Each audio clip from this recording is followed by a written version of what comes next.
It dawned on me that I'm trying to teach my son about his brain and how to cope with his brain while trying to learn how to cope with my brain and learn more about ADHD and what's ADHD symptoms, what's not ADHD symptoms. That's almost like me being in the same grade as you, teaching you math as I'm learning math.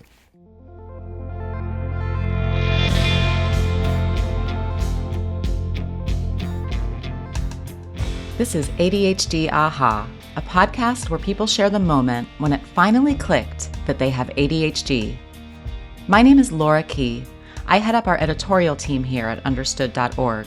And as someone who's had my own ADHD Aha moment, I'll be your host. I am here today with Steve Wesley. Steve is a videographer and a dad of two. He also runs the YouTube channel Steve with ADHD. Steve, welcome to ADHD Aha. Thanks for being here. Thank you for having me. I appreciate it. Let's start with your kids, if that's all right. Not a problem. That's a great place to start. I thought it might be. You have two I have two kids. of them, 13 and 10. 13 and 10. And the oldest has been diagnosed with ADHD, and the youngest is maybe on the precipice. Is that what I remember? So, yeah, Caleb, my oldest, was diagnosed probably around 4 or 5 with ADHD. And Nolan, the younger one, didn't present the same symptoms. But it's funny because Nolan is more me than anything.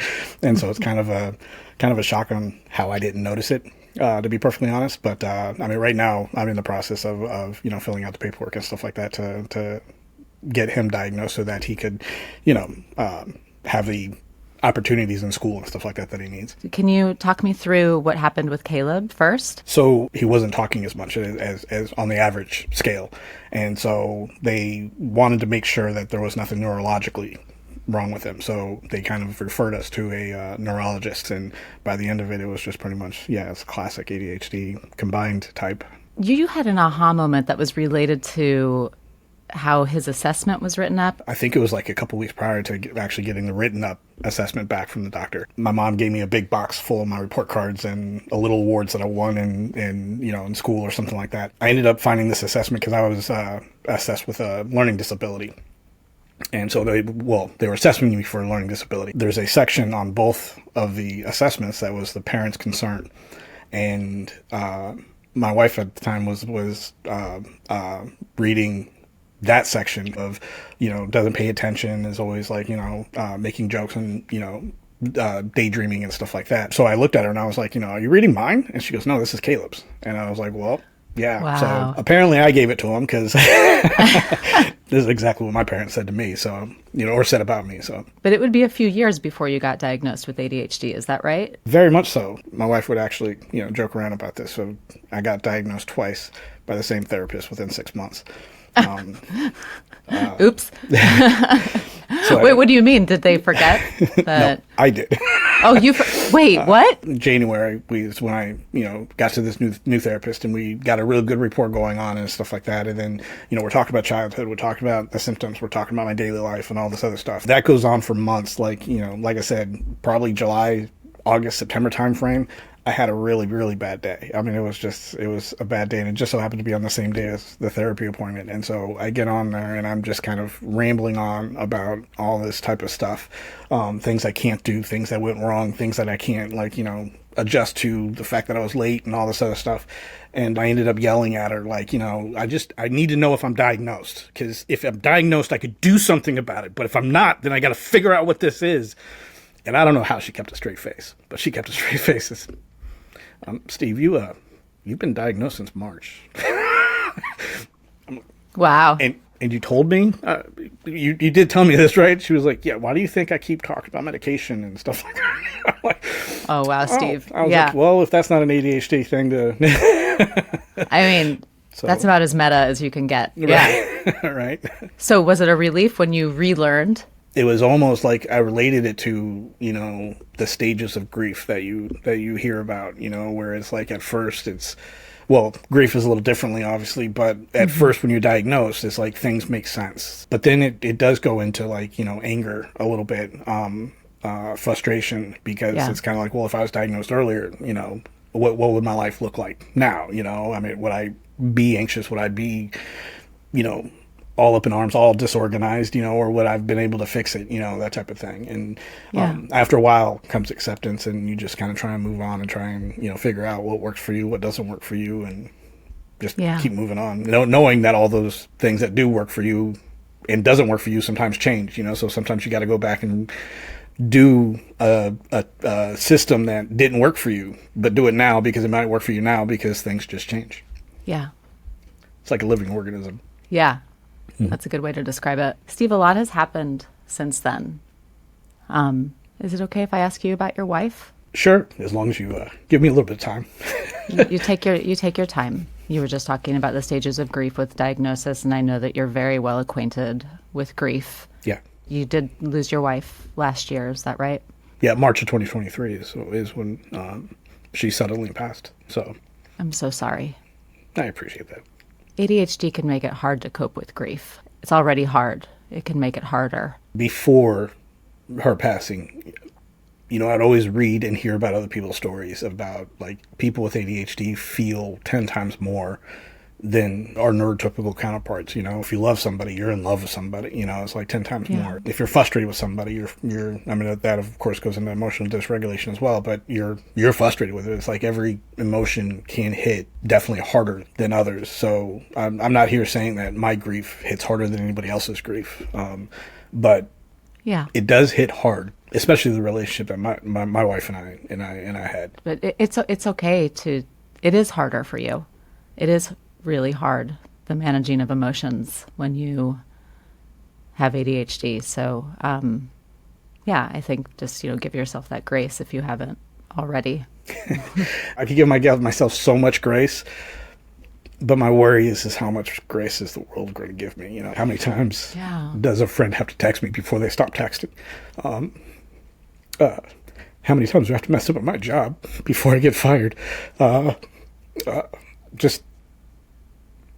It feels, because we, as somebody with ADHD, you already feel like the world's kind of against you anyway. But with grief, and raising, 2 kids with ADHD, which can be funny at times, but it's just one of those things that, like, you never know how much grace the world's going to give, and when that grace is going to be dried up, Tell me what kind of grace that you need. And you can be, if you're mad about it too, please, that's okay here on this show. It's not about what grace I need or what grace I'm looking for or anything like that. It's just, like I said, it's just one of those things of how many times a friend keeps texting you, asking you to go out and this, that, and the other. And whether, you double book it because you forgot, or whether you just want to hibernate in your house, or, whatever the ADHD symptom is that's causing you not to go out, it's kind of like, at one point they're going to stop texting, they're going to stop asking and be like, what's the point? They're not going to come out. So it's kind of the same thing when it comes to grief. The world's just going to look at me and say, all right, enough is enough. Time to get your life back on track, that type of thing. And so, so it's just a worry that I have stuck in my head about, I believe individuals could give themselves grace to the end of the world, but it's the world that doesn't really understand giving grace to those individuals. Yeah. Tell me what it would mean to have your life on track, quote. That's a very good question. Honestly, I've never actually thought about what it would look like. Yeah. I'm just more about, like, as long as my kids understand. There are a lot of times that, my kid's ADHD battles mine, and so I snap at him or get frustrated with them pretty easily, and then I have to realize, like, they broke a pencil. What's they shouldn't be yelled at for that, So I have to constantly, remind myself to go and apologize for them and say, I apologize. Your ADHD was just battling mine. I was trying to do something, and you were making these noises, and it just sensory overload. Yeah, right. Yeah. And so in my situation right now, my life being, back on track is really more about them than anything else. You now are a single dad. Yes. A single dad with ADHD. Mm-hmm. Let me first ask you, how are your kids doing? Every time somebody asks me that, I'm like, they're doing better than I am. I had a feeling you were going to say that. But you know that speaks to you, right? Sometimes it's hard to tell because I've never seen any big hits from losing their mom. I've seen small little sessions of crying here or something like that, but nothing big. I always tell them, their brains are still developing, so it's easy for them to go to school, be on a playground, go on a baseball field, be in the swimming pool, that type of thing, and kind of forget what's going on in their life. Because a lot of people, I think, would see my kids right now and not know that their mother's no longer here. But we do talk about her a lot, we do things. As a matter of fact, today is her birthday. As a matter of fact, wait, today is her birthday? Yeah, today is her birthday. Oh, Steve, we didn't know that, and I hope that that's okay. Actually, we had a I don't want to say dark sense of humor, but we had a sense of humor a loving sense of humor where if you probably heard us out and about, you'd be like, these people hate each other. We're like, no, we're joking around. I love that.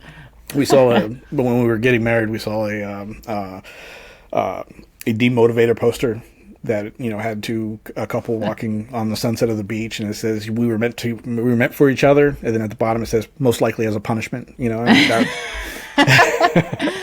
Sounds like you had an awesome relationship. Right. And so when I first picked up my first camera, she would call me. People ask if I'm a photographer because it looks like a professional camera. And she was like, no, he's just an idiot with a good camera.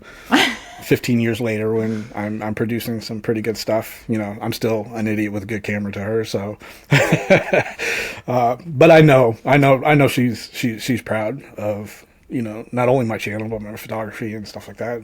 She's always been proud. She's always kind of encouraged it. It's a good tribute that, it's the first time somebody as big as you guys contacted me and said you want to talk to me and hear my story, and I think it's a good tribute to her. What was her name? Allison. I'm just thinking about Allison, who I don't know, but I can kind of feel her through you. Steve, what's your favorite thing to do with your boys? My favorite thing was probably coaching them in baseball. I was a baseball player when I was in high school, or nice. Not even high what school. What position? I was left fielder. Got that arm. Coaching my kids on the baseball field, I have a feeling that I'm not the best coach out there, especially when it comes to fundamentals. I'm more about the attitude of the games, the attitude that you have on the field, the attitude, the athlete mindset, which I believe translates into life. And so I believe that most athletes always had that one coach that always pulled a quote out of its butt. My favorite quote that I tell them all the time is stop worrying about the score, go out and make a play. You're either fighting to catch up or you're fighting to keep the lead. Just go out and fight. I love that. I've used that quite a bit of times in my situation with grief as well. We're fighting to catch up. Some people don't understand it because it's well, that means you're always fighting. Even when things are going good and she was here and things were going smoothly because she was our calendar. But when everything was going good, we were still trying. We were still fighting to keep that because we don't want to fall behind. So you're always fighting. So just get up and fight. So. And changes to routine can also be so hard. When you have ADHD. So here you are, you're a dad with ADHD, with two boys, with two kids with ADHD, and Allison was your calendar. Mm-hmm. So what did you, how did you cope with that? What kinds of systems have you put in place, and are they working at all? If the answer is no, then you're not far off from me, Steve. So right? I'm going to say yes and no, to be perfectly honest. We've always had a hectic schedule when it comes the start of spring to the end of fall. We had two boys in Little League, so they both had games. I'm either coaching both or I'm coaching at least one of them, that type of thing. That's brutal. That's a lot. And then right when school's about to let out, my oldest son would always make all-star baseball. He's also a year-round swimmer, and they have a summer swim team that here at a local pool, and which I'm a volunteer photographer for. So I do their photos and videos, and then I put it into a slideshow for the end of the season, and that sometimes overlaps. So now we have to figure out: are we going to baseball? Are we going to swim? What are we doing? That type of thing. And then after summer's over, then fall baseball starts up, and I took a huge win because this last summer there was nothing that I didn't know about. If somebody, hey Steve, you know they got this going on, I got it. I know, I got the email. I was really on top of it. But the funny part about it is when that momentum kind of slows down, like it has within these winter months. It's kind of like I feel like I'm forgetting a lot of stuff. I mean, we don't have a lot of things going on right now, but it's like I'm not. I don't feel like I'm as on top of it. Yeah, it's almost like if you don't have a full slate, then you feel like you're falling, even if it's not true. Exactly. And sometimes we always feel like we should be doing something, especially if your house isn't all that clean, which mine's not all that clean, that type of thing. But from the vantage point here, it looks perfect. I was really taken last time we spoke, Steve, when you told me why you started your channel. Will you tell the listeners why you started your channel? When my oldest son was diagnosed with ADHD, the doctor said, I hate to tell you, but one of you probably has it. And of course I raised my hand. She's pointing over. We already know.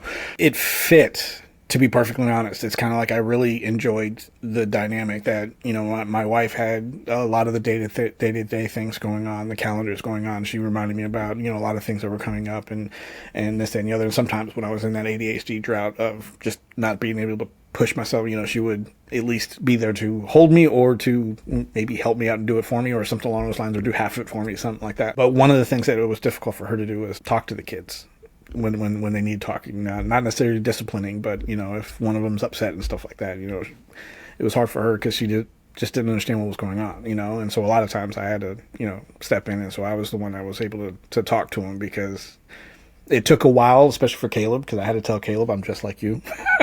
And so I had to kind of say, I'm pretty sure you're feeling this way, or you're feeling something about this, your mom made a cute joke and you felt like that joke was about you and it hurt your feelings. Well, you got a voice, you need to tell her that.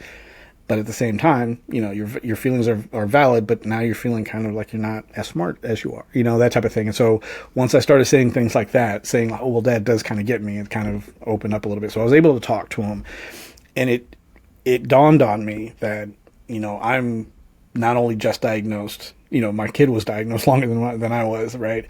And it dawned on me that I'm trying to teach my son about his brain and how to cope with his brain while trying to learn how to cope with my brain, and learn more about ADHD and what's ADHD symptoms, what's not ADHD symptoms. That's almost like me being in the same grade as you, teaching you math as I'm learning math.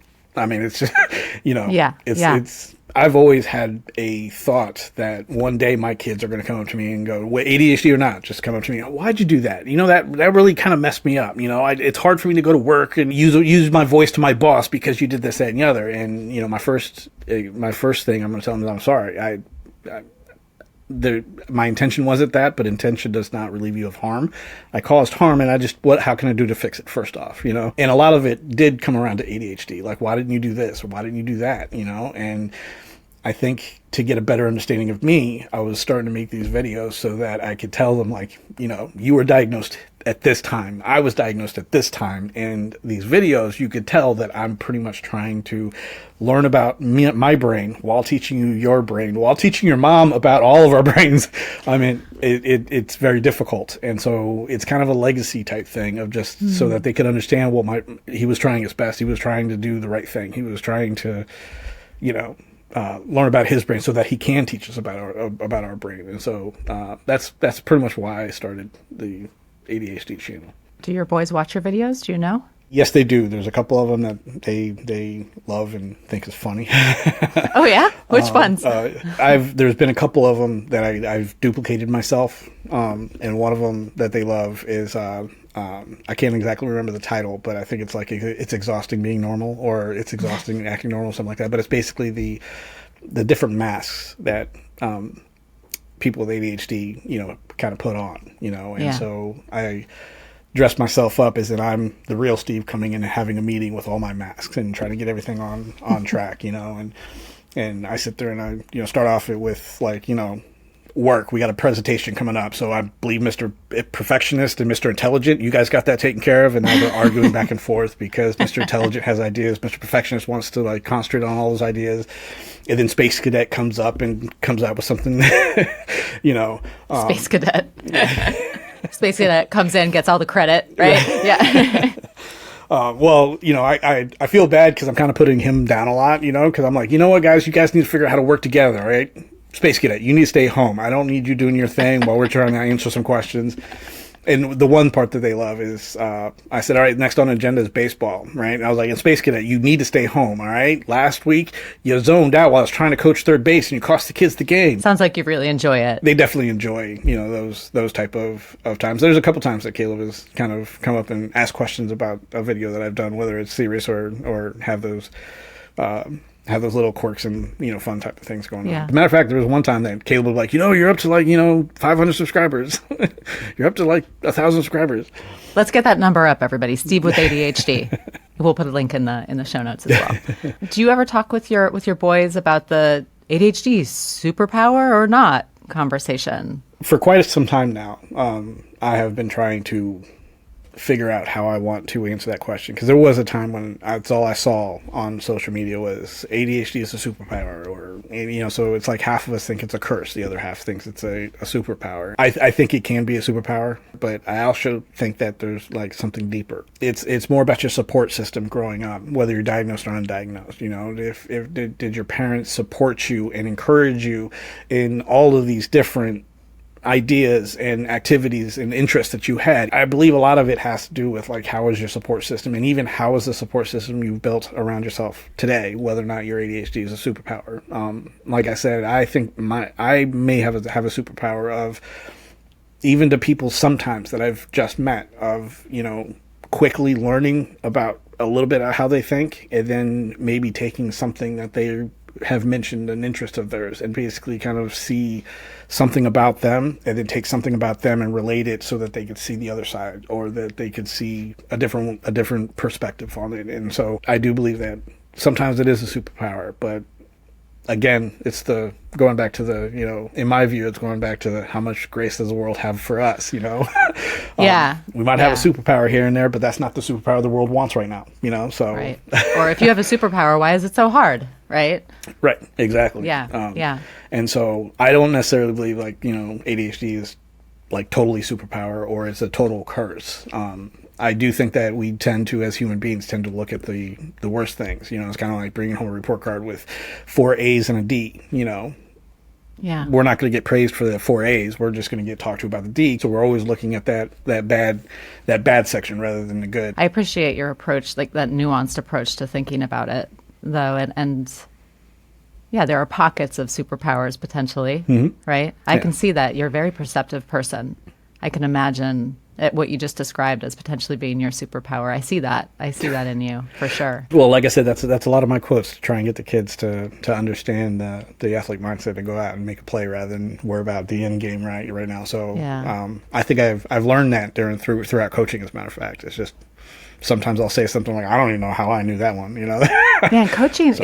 It's something I actually started recently. I started coaching my daughter's volleyball team. I had never done it before, but my dad always coached my teams growing up, and I remember loving that. It meant so much to me. It's so much of what we talked to today. He's in his 70s, and we still talk about, remember when I was coaching your softball team or your basketball team? You're really leaving an impression on your boys by doing that in the most positive way. Yeah, I think so too. How do you want your boys to think about the fact that they have ADHD? How do you want them to approach that now and in their lives? It's hard, because I've actually been trying to answer that question myself. It may have been a question also about how you want yourself too, but I thought it might be easier to talk about your boys. I don't want them ever thinking it's a disability.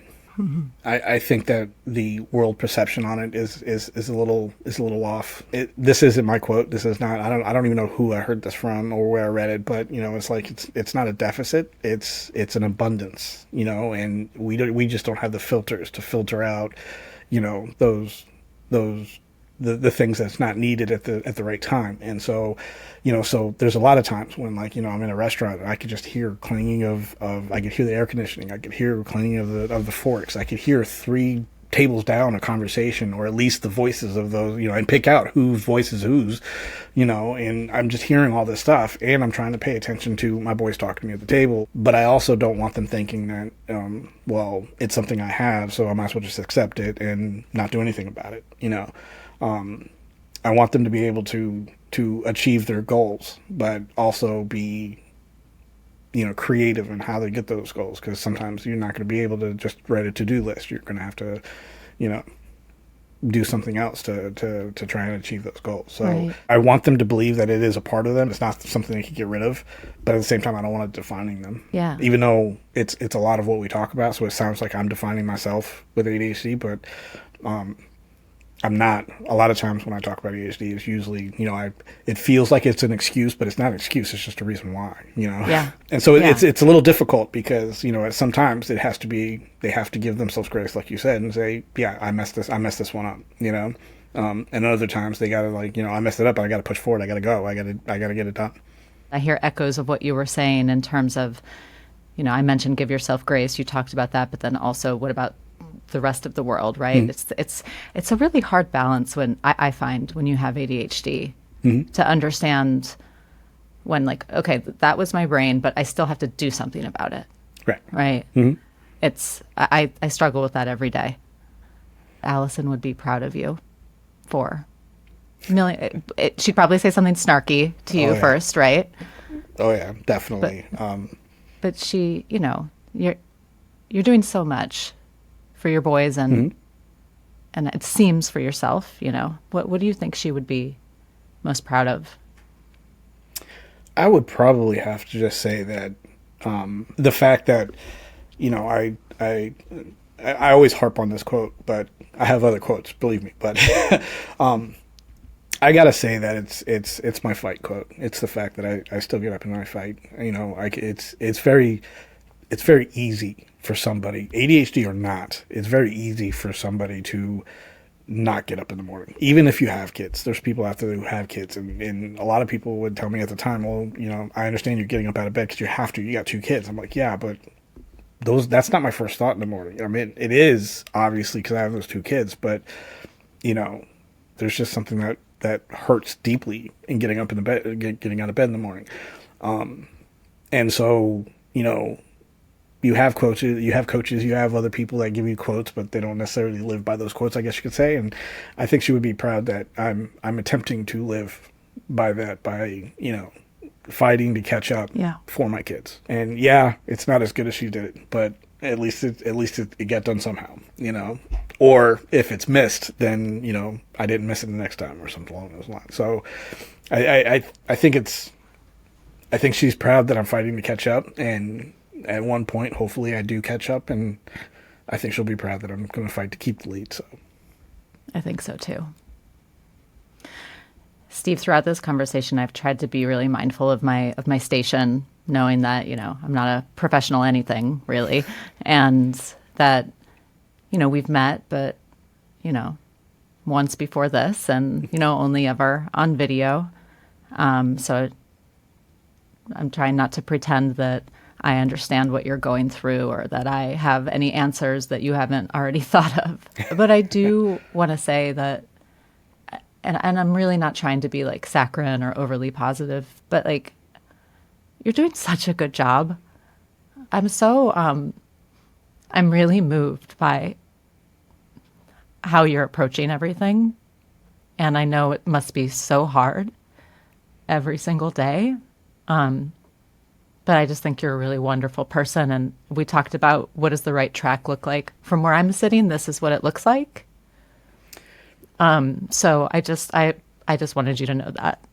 I appreciate that. And to be perfectly honest, I think you hit it kind of dead on the nose. Yeah, there might be some place in the world that you want to be, whether it's further in your career, whether it's further in a relationship. But as long as you get up and fight, as long as you get up and do something, as long as you just keep going, as long as you give yourself that grace of saying, today is just, I don't have enough spoons in my drawer right now to do anything today. As long as you just understand all that, just understand that people might not think you're trying, but even sitting on your couch, eating a bunch of chips, watching back-to-back movies, your little comfort zone, and you do that for a day or 2, maybe 3, but then you get up and clean the house, that's a win. That's the track I think everybody should be on. Honestly, I think that's the track everybody's on. It's just some people just could do it a little easier than we can. Thank you so much for being here with me today, and happy birthday to Allison. And Steve with ADHD is the channel. Everybody, please go check it out. And yeah, I think that's all for now. I look forward to being in touch with you, Steve. I appreciate you for having me. Thank you so much. This was an opportunity that I couldn't pass up. I appreciate it.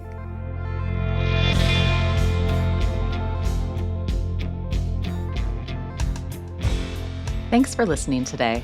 As always, if you want to share your own aha moment, email us at adhdaha@understood.org. I'd love to hear from you. And check out the show notes for this episode. We have more resources and links to anything we mentioned in the episode. This show is brought to you by understood.org.